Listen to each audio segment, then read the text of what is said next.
C'est au cœur des Ardennes, à Charleville-Mézières, que sévit une bande de passionnés. Leur passion ? Le manga. Leur mission ?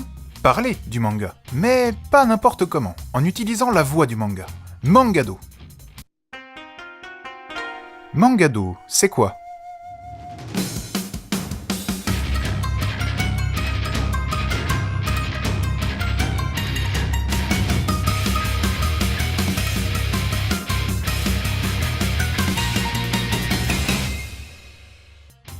Mangado, c'est une émission qui a pour but de parler justement de l'actu manga, surtout des one-shots et des volumes 1. Alors oui, on ne traite pas que des premiers tomes, on a aussi traité quelques séries cultes, on a aussi fait des mangados sur One Piece, Seven Deadly Sins.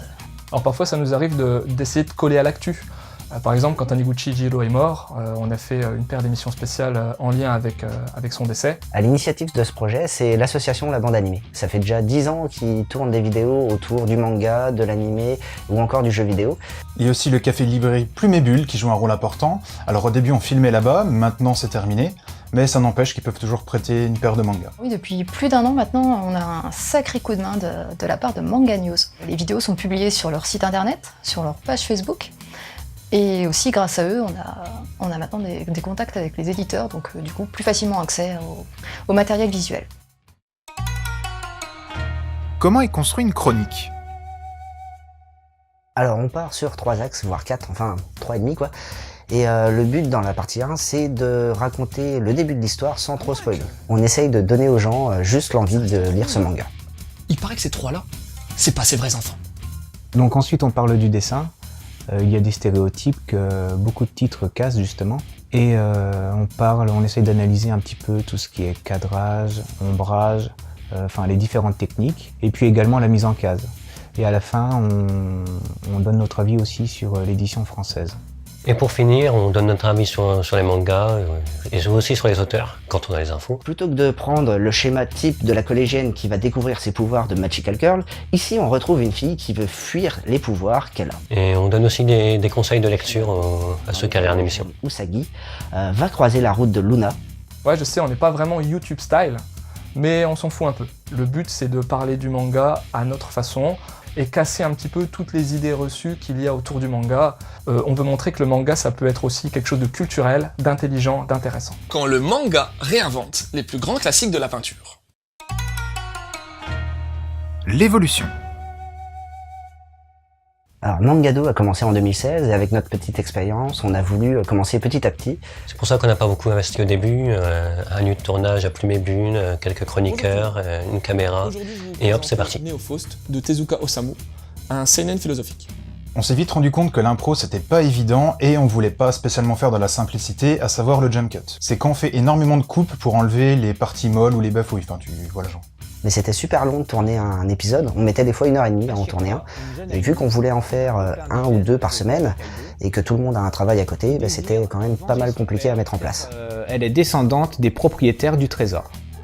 Du coup, on a très rapidement acheté un prompteur, que le texte défile, on lit, et voilà, à la caméra, on se rend pas compte du subterfuge. Le prompteur, c'était super, mais il y avait toujours un petit problème de rythme. Alors on a dû investir aussi dans une pédale qui va nous permettre de faire varier la vitesse du texte. On a pas mal galéré au niveau de l'éclairage. On utilisait des grosses lampes halogènes de l'éclairage de jardin en fait.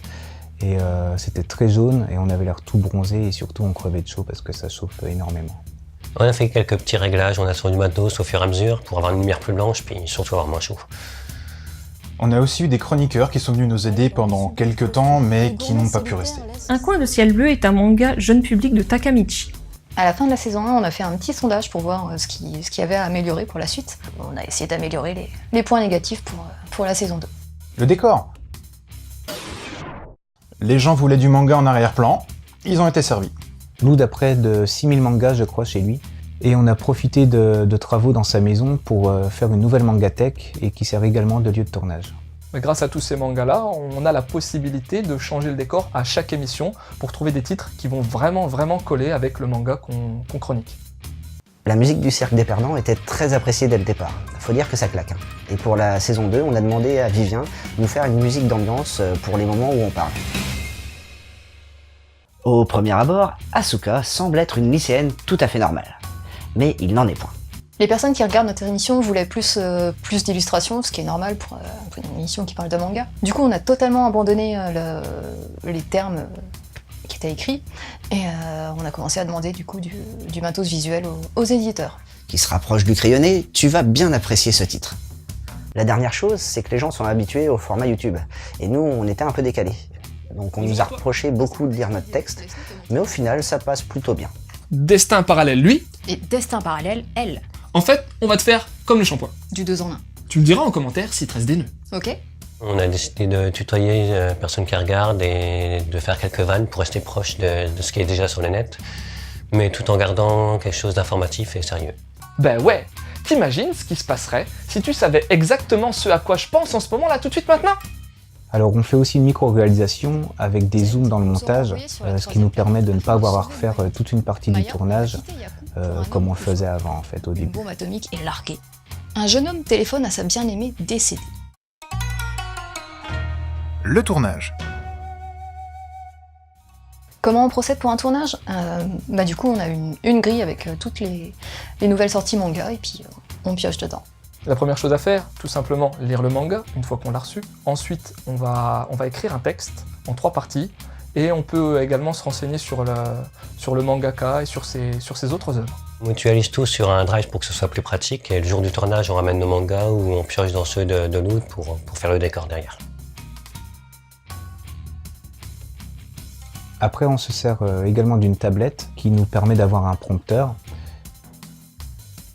Et on se sert d'une pédale pour accélérer ou ralentir la vitesse du La texte. motivation pour faire des matchs est pas forcément une évidence. On filme en grand angle pour avoir un maximum de manga. Pour le son, on prend un micro-cravate pour avoir un son plutôt propre. Chaque chroniqueur va choisir dans les planches qu'il a à sa disposition les meilleurs pour illustrer les moments de sa chronique. Moi, je récupère tout ça et après, je m'occupe du montage global, à savoir mixage, étalonnage, le montage à proprement parler, insertion des éléments graphiques et hop hop hop, c'est fini. Alors, l'histoire des 3 Adolphes, déjà, c'est pas que l'histoire de 3 Adolphes. On diffuse le tout sur la page YouTube de la bande animée et de Manga News. Ensuite, on envoie ça aux éditeurs. Et Manga News se charge de référencer dans sa base de données. Et nous, on diffuse sur Facebook de manière un peu plus étalée. Bref, laisse-moi te montrer la voix de Seven Deadly Sins. Même si Mangado n'est pas une émission révolutionnaire, elle apporte un plus à la culture manga en France. Et j'espère qu'elle durera encore de nombreuses années et qu'elle deviendra une référence en matière de chronique vidéo. Allez, sur ce, je vous laisse et... Au fait, on est toujours à la recherche de chroniqueurs. Alors, si ça t'intéresse, un petit mail. Merci. continuez de suivre la voie du manga.